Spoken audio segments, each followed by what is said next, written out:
যারা সাবুদানা খেতে পছন্দ করেন না, সাবুদানাটা একবার এইভাবে তৈরি করে খেয়ে দেখুন।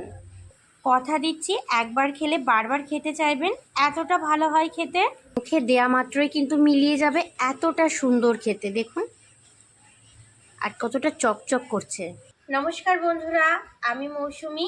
আমার রান্নাঘর ছোট বৌমার কিচেনে আপনাদের সবাইকে অনেক অনেক স্বাগত।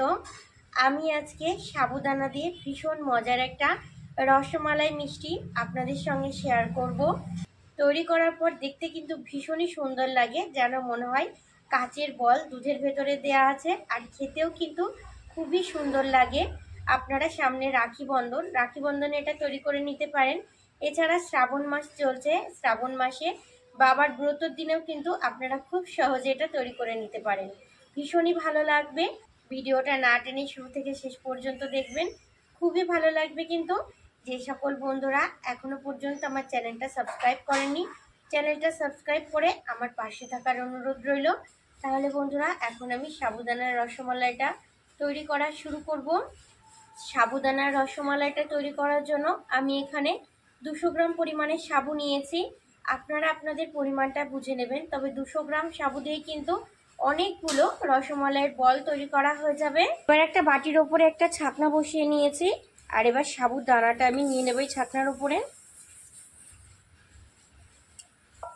দেখুন, আমি এখানে কিন্তু ছোট দানার সাবুটা নিয়েছি, আর এই ছোট দানার সাবুটা দিয়ে কিন্তু রসমালাইয়ের বলগুলো তৈরি করলে দেখতে খুবই ভালো লাগবে। আপনারাও চেষ্টা করবেন এই ছোট দানার সাবুটাই নেওয়ার। একবার আমি জল দিয়ে সাবুদানাটাকে খুব ভালো করে ধুয়ে নেব। দেখুন, খুব সুন্দর করে ধুয়ে নিয়েছি, আর এইভাবে আমি এখন রেখে দেব জলটা সম্পূর্ণ ঝরে যাওয়ার জন্য। পুরোপুরি 30 মিনিট আমি সাবুদানাগুলো এইভাবে ছাকনার উপরে রেখে দিয়েছি, আর এতে করে খুব সুন্দর করে জলটা ঝরে গেছে, আর সাবুদানাগুলো কিন্তু খুব সুন্দর করে ফুলে নরমও হয়ে গেছে। জলটা কিন্তু সম্পূর্ণ ঝরে গেছে, আর সাবুদানাগুলো কতটা সুন্দর নরম হয়ে গেছে দেখুন, আর কতটা সুন্দর ফুলে উঠেছে। সাবুদানাটা আমি এবার আলাদা একটা জায়গার ভেতরে নিয়ে নিচ্ছি। একদম কিন্তু জল নেই দেখুন। কিছুটা চিনি আমি আগের থেকে মিক্সিতে একটু ভালো করে গুঁড়ো করে নিয়েছি, এখান থেকে আমি মেপে 2 টেবিল চামচ পরিমাণে দিয়ে দেব।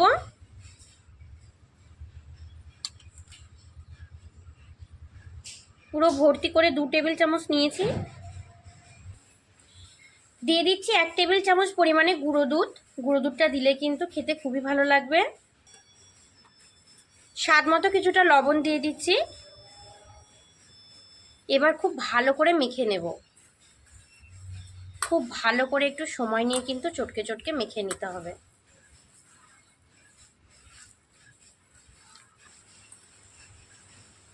বেশ কিছুটা সময় ধরে আমি খুব ভালো করে মেখে নিয়েছি।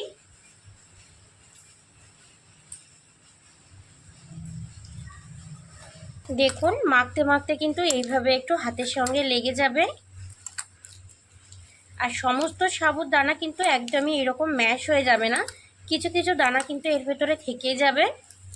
মাখতে মাখতে এখানে দেখুন খুব সুন্দর করে আমার একটা ডোয়ের মতো তৈরি হয়ে গেছে। এখন আমি হাতটা প্রথমে খুব ভালো করে পরিষ্কার করে নেব। হাতটা আমি খুব সুন্দর করে পরিষ্কার করে নিয়েছি, আর হাতের সঙ্গে খুব অল্প পরিমাণে একটু ঘি মাখিয়ে নিয়েছি। দেখুন, এইভাবে কিন্তু একটু ঘি লাগিয়ে নিতে হবে। এবার আমি এখান থেকে খুব অল্প অল্প পরিমাণে মিশ্রণ নিয়ে ছোট্ট ছোট্ট করে বলের মতো করে নেব। দেখুন, একটা তৈরি করে নিয়েছি, আর কতটা সুন্দর দেখাচ্ছে দেখুন।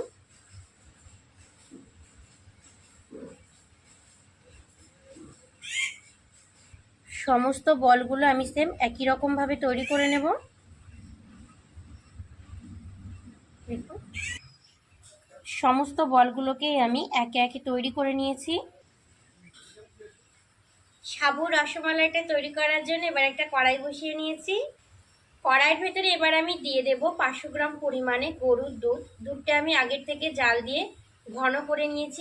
আমি এখানে 750 গ্রাম দুধ নিয়েছিলাম, দুধটাকে আমি জাল দিয়ে ঘন করে 500 গ্রাম করে নিয়েছি। দুধটা এবার দিয়ে দিচ্ছি। দুধটা আমি কড়াই দিয়ে দিচ্ছি। 4টে ফাটানো এলাচ নিয়েছি, এলাচটা দিলে কিন্তু ফ্লেভারটা খুবই সুন্দর আসবে। এলাচটা আমি দিয়ে দিচ্ছি। হাফ বাটি পরিমাণে চিনি নিয়েছি, চিনিটা এবার দিয়ে দিচ্ছি। জাল দিয়ে আমি দুধটাকে আরও একবার খুব ভালো করে ফুটিয়ে নেব। দেখুন দুধটা খুব সুন্দর করে ফুটে উঠেছে।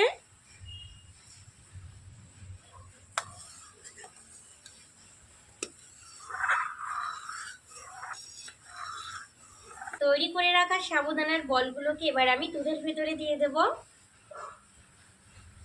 বলগুলোকে এবার আমি দিয়ে দিচ্ছি।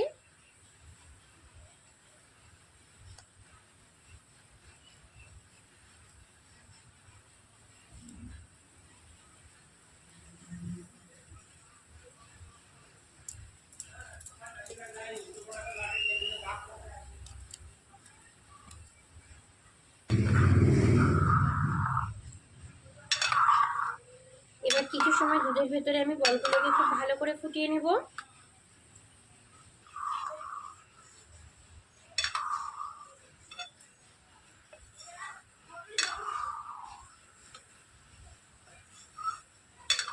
দেখুন কত সুন্দর করে ফুটছে। এইভাবে কিন্তু ফুটতে দিতে হবে, মাঝে মাঝে এইভাবে একটু নাড়া দিয়ে দিতে হবে যাতে নিচ থেকে ধরা লেগে না যায়। আর দুধটা শুকিয়ে শুকিয়ে সাইড দিয়ে লেগে যাচ্ছে, একদম ক্ষীরের মতো হয়ে যাচ্ছে।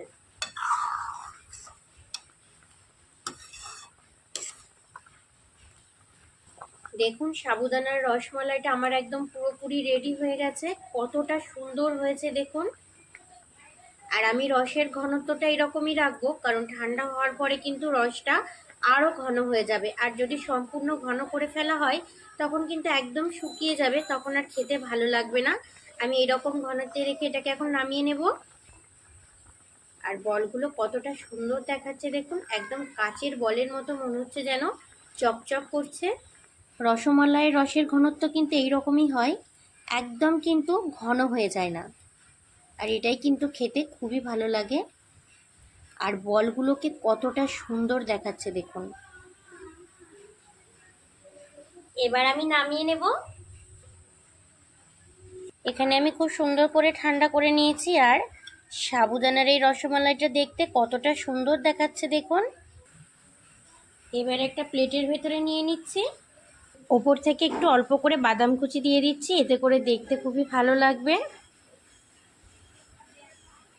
যদি একটু ঠান্ডা করে খেতে চান তাহলে একটু 2 ঘন্টা ফ্রিজে রেখে দেবেন, তাহলে কিন্তু খেতে আরও বেশি ভালো লাগবে। যে কোনো ব্রত পালনের দিন আপনারা এটা খুব সহজে কিন্তু তৈরি করে খেতে পারবেন, ভীষণ কিন্তু ভালো লাগে খেতে। দেখুন কতটা নরম তুলতুলে হয়েছে।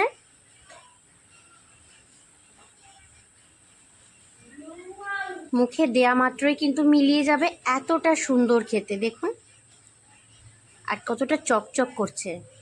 আমার আজকে তৈরি সাবুদানার এই রসমালাইয়ের ভিডিওটা ভালো লেগে থাকলে অবশ্যই ছোট্ট একটা কমেন্টে জানাবেন।